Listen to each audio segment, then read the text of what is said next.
Hey everybody, welcome to the Binge List, where we make recommendations for TV shows and for movies that you can access from the comfort of your own home. I'm Greg, and I grew up during the video game revolution, and now a ton of those nostalgic video games are being made into outstanding movies and TV shows. This is part 2 of a list of 20 of the best video game adaptations that you can check out immediately and start streaming, and I'm going to highlight some of my personal favorites throughout this list, so make sure to hang out and check those out. But stop mindlessly scrolling, stop wasting your time, and let's hit the start button on this list. Welcome to New San Francisco. I want to hire you. Pick up a package, bring it back. I can make your every wish come true. So, John, what do you wish for? Toilet paper. 2-ply. I think I can do better. 3-ply? Let's talk about Twisted Metal, where we pick up with John Doe, played by Anthony Mackie, a motor-mouthed amnesiac with a mysterious past, who is offered a chance at a new life if he can deliver a package across the country with the help of a badass axe-wielding car thief named Loco, played by Stephanie Beatrice. I went into this show with zero expectations. I did play Twisted Metal games growing up, I blew stuff up and I smashed into my friends, but I did not know that there were storylines or anything like that behind it, and that mindset paid off because this show is a great time. It's not an Emmy award-winning show like The Last of Us, but if you take it for what it is, it's a ridiculous and outlandish fun ride. Honestly, this show is bananas. The over-the-top car action fight scenes become more and more impressive as the show goes on, and you're honestly guessing the whole time how far they're actually going to push it. But it has thrilling visuals, inventive stunts, and creative weaponized cars, which is all you really need to capture the spirit of this game. I feel like the series was well balanced though. It has tons of adrenaline-fueled action, of course, but it's also funny, with a good amount of dark humor and even a touch of romance, but it never got too serious. As a superhero fanboy, I initially turned this on to check out Anthony Mackie's new title, and a little to see things blown up, but he doesn't disappoint. His portrayal of John Doe is charismatic and witty, which creates a compelling character with some hidden depths, and I really ended up enjoying the Sweet Tooth character as well. He is essentially the personification of the show. He's hardcore, he blows stuff up, and he's ridiculous with this dash of dark humor. So if you go into this show knowing what you're going to get, you won't be disappointed. Twisted Metal is a show that looks really cool, it's action-packed, it offers a fun and satirical entry into the flooded post-apocalyptic TV landscape. Blowing stuff up, Mackie and Beatrice's performance, along with the moments of dark humor, make it an entertaining watch for fans of vehicle mayhem and genre mashups. Ow!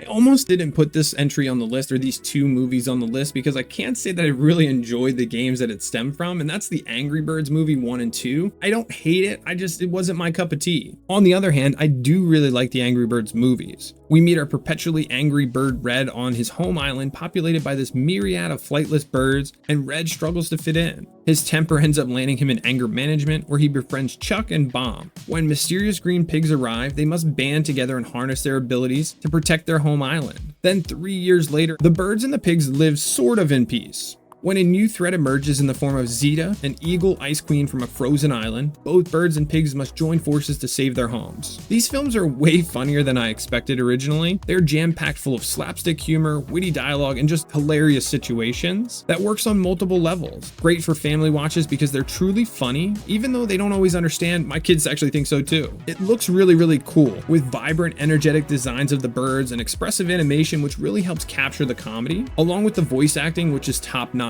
Every bird is a recognizable actor, like Jason Sudeikis, Josh Gad, Bill Hader, Awkwafina, Danny McBride, Peter Dinklage, and the list goes on and on. But this adds to the quality of this movie. In my opinion, I do think the first movie is a bit funnier overall, but the second one does add a new layer. The animation gets a lot better, and it does give the secondary characters their chance to shine, just opening up this world a little bit. Overall, both Angry Birds movies are entertainment for any age. While the first film excels in humor and charm, the second one builds up on that animation and character development. Both are well worth a watch.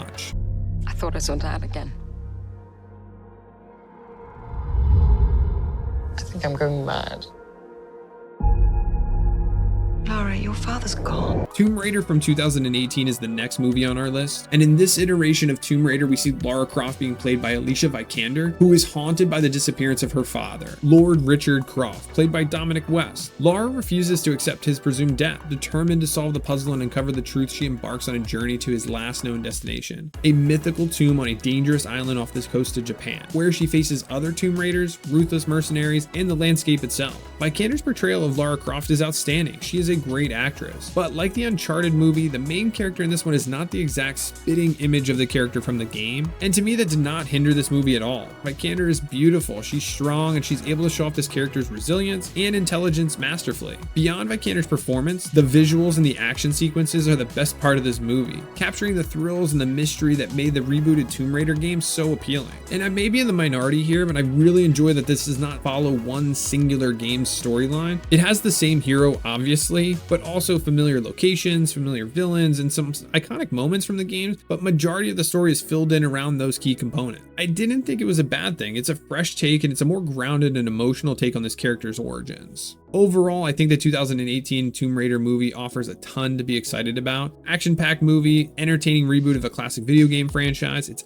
anchored by Alicia Vikander's strong performance and well-crafted action sequences. If you're a fan of the Tomb Raider franchise, you may walk away from this wanting more, but for us who like a good action-adventure movie, then you'll just walk away finding yourself really enjoying this one. I remember hearing stories about witches. Is it true what they say? Let's talk about The Witcher, where we follow Geralt, played by Henry Cavill, as a solitary hunter known as the Witcher. Geralt travels from land to land accepting contracts to slay beasts for coin.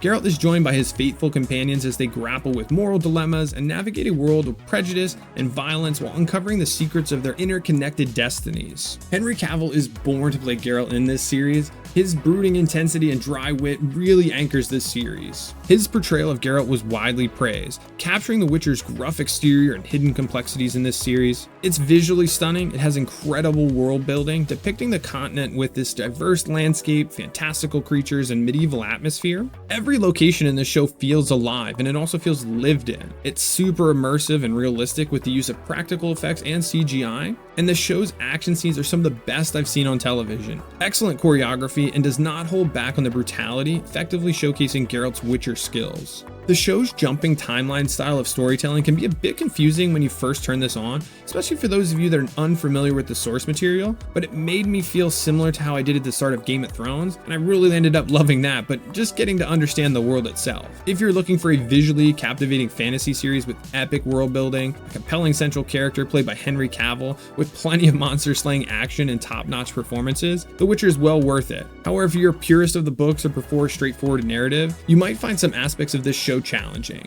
I've seen its power with my own eyes. Releasing the sand turns back time. Only the holder of the dagger is aware of what's happened. Next is The Prince of Persia, and I played this game a ton when I was a kid, falling, trying to jump to this small ninja warrior style ledge over and over again, so this really hit the nostalgia button for me. Like the games, we followed Dastan, played by Jake Gyllenhaal, who's a street urchin adopted by the Persian king who becomes a skilled warrior prince. Then during a raid on the holy city of Alamut, Dastan inadvertently unlocks the Sands of Time, a powerful ancient magic that allows the users to rewind time. When the king is murdered and Dastan is framed, he teams up with the Princess Tamina, played by Gemma Arterton, to protect the sands and uncover the truth. Just like the game, this movie takes full advantage of the urban parkour, having tons of amazing stunts and CGI acrobatics that's really thrilling, and it feels super innovative. Something that really stands out to me is when Dastan uses the Sands of Time in this movie and its time-bending effects. Obviously, it's not real, but it does feel like it's really happening on screen, if that makes any sense. Jake Gyllenhaal brings a lot of charisma and energy to his role. He makes Dastan very likable, and having the gorgeous Gemma Arterton as Tamina does not hurt at all either. The Prince of Persia is one of the older additions to this list, but it's packed with exciting action sequences and really cool visual effects, along with Gyllenhaal and Arterton having tons of on-screen chemistry that already elevates their solid performances. So if you're looking for a visually stunning and action-packed adventure with a charismatic lead, Prince of Persia will certainly be enjoyable on Disney+. His purpose, to rid the world of the evil that infects it. Another older entry on this list, but let's head off to the world of Hitman, where we tag along with Agent 47, played by Timothy Olyphant, an assassin bred from a young age with a barcode branded on the back of his head. Agent 47 carries out meticulously planned hits for a mysterious organization known as the Organization, eliminating high-profile targets like Russian politicians, French arms dealers. However, as he infiltrates their luxurious villas and executes his assassinations with clinical precision, 47 discovers a hidden connection between his targets and a sinister conspiracy involving genetic engineering and political manipulation. He starts to question his loyalty to the organization. In this movie, Oliphant is the perfect casting. As much as Cavill is Geralt, Oliphant is Agent 47. He 100% carries this movie with his stoic and detached portrayal of Agent 47. You really feel this character's icy professionalism and his underlying vulnerabilities. The action sequences are satisfyingly systematic in this execution, and you'll see the agent use everyday objects as weapons, which definitely brings you back to the video game's signature assassinations. This movie is a well-balanced movie with a blend of gritty action, neo-noir atmosphere, and this dark humor that keeps it from getting too dark, which are great for fans of the game, of course, but also general action thrillers. As a casual fan who's not played this game in a while, I really enjoyed this movie and I still enjoy it. But I know some more hardcore fans of the games were a little disappointed in changes to the character's backstory and his motivations. Even though some people had mixed emotions about Hitman, Oliphant's performance, the stylish action, and the dark atmosphere receives tons of well-deserved praises. If you're a casual fan or can live with the deviations from the game, Hitman is a solid movie well worth the watch. You know, fun fact, not only is it the oldest, but remains one of the most effective means of traversing the ice. Wow. Yeah, you're gonna fit right in at Beaverfield. Let's change gears and talk about something that'll make you laugh, with Werewolves Within. In this movie, as winter chills in Beaverfield, a sleepy mountain town divided by a proposed pipeline, Finn Wheeler, played by Sam Richardson, who's a friendly park ranger, arrives at his first assignment.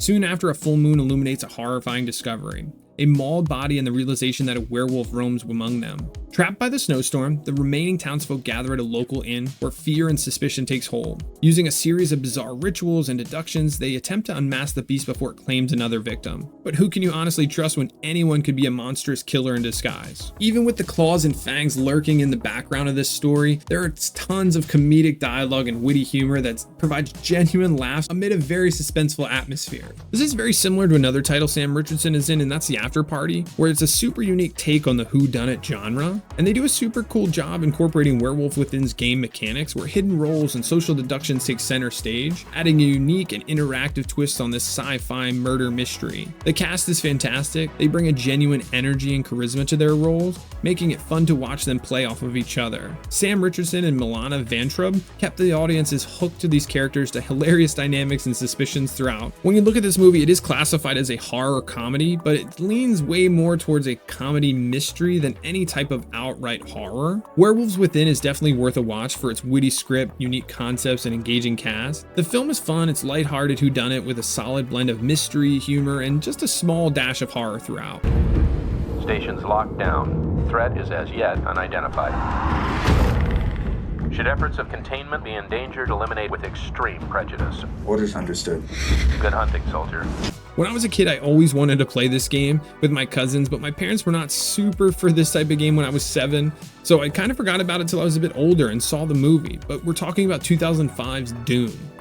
This movie picks up in the year 2046 when the Union Aerospace Corporation is conducting risky genetic experiments on Mars. When a portal is accidentally opened, the facility is overrun by these hordes of grotesque demonic creatures. The Rapid Response Tactical Squad that includes Dwayne Johnson as its leader Sarge and Sergeant John Reaper Grimm, played by Carl Urban, are sent to contain the outbreak. As they navigate the claustrophobic corridors and blood-soaked labs, they face not only the ferocious monsters, but also internal conflicts about the UAC's ruthless agenda. This movie starts off pretty quick and carries at a pretty good pace with tons of gory action sequences along the way that deliver on the kind of monster mayhem that fans of this game really wanted.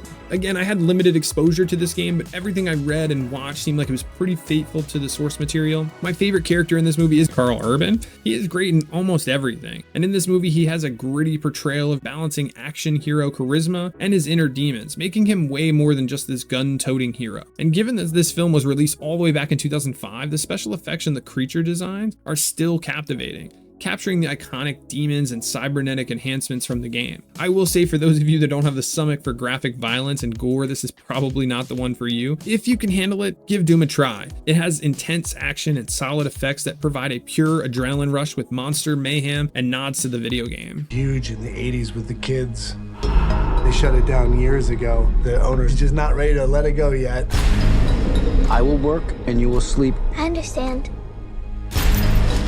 This is the most recent title on this list, and I just got a chance to watch this on Peacock, and that's Five Nights at Freddy's. where Mike Schmidt, played by Josh Hutcherson, a troubled young man seeking a fresh start, he takes on a seemingly harmless security guard job at Freddy Fazbear's Pizza, a family-friendly animatronics restaurant. However, Mike soon discovers a dark secret hidden within the seemingly innocent animatronics Freddy, Bonnie, Chica, and Foxy. As the clock strikes midnight, they come to life, transforming from cuddly mascots to horrifying predators with a twisted agenda, almost like a very horror-filled night at the museum. I will be honest, I did not know that this was a game, but after the movie I poked around checking it out, and the animatronic designs look pretty dang accurate to the game's universe. I think, similar to Werewolves Within, this is a lighthearted horror movie. While the jump scares really pack a punch, there's never really any sense of uneasiness or clinching your seat moments in this one. Josh Hutcherson's performance is really solid in this one. He nails the role. You might not be scared, but you really feel his fear and desperation as he's haunted by these animatronics. And I really enjoyed Five Nights at Freddy's. If you're a fan of the game or enjoy jump scare thrills, this is probably a good one for you, but it's not pure horror, so more for anyone wanting to watch something that's a little less intense. And that's going to do it for us today, everybody. Thanks again for hanging out with us. Take a second to comment down below and let us know which one of these you're going to go check out or you already love. Or check out part 1 of this series of the best video game adaptations here. Like, subscribe, let us get our recommendations out to others looking for good TV shows and movies. Thanks again. Have a great day.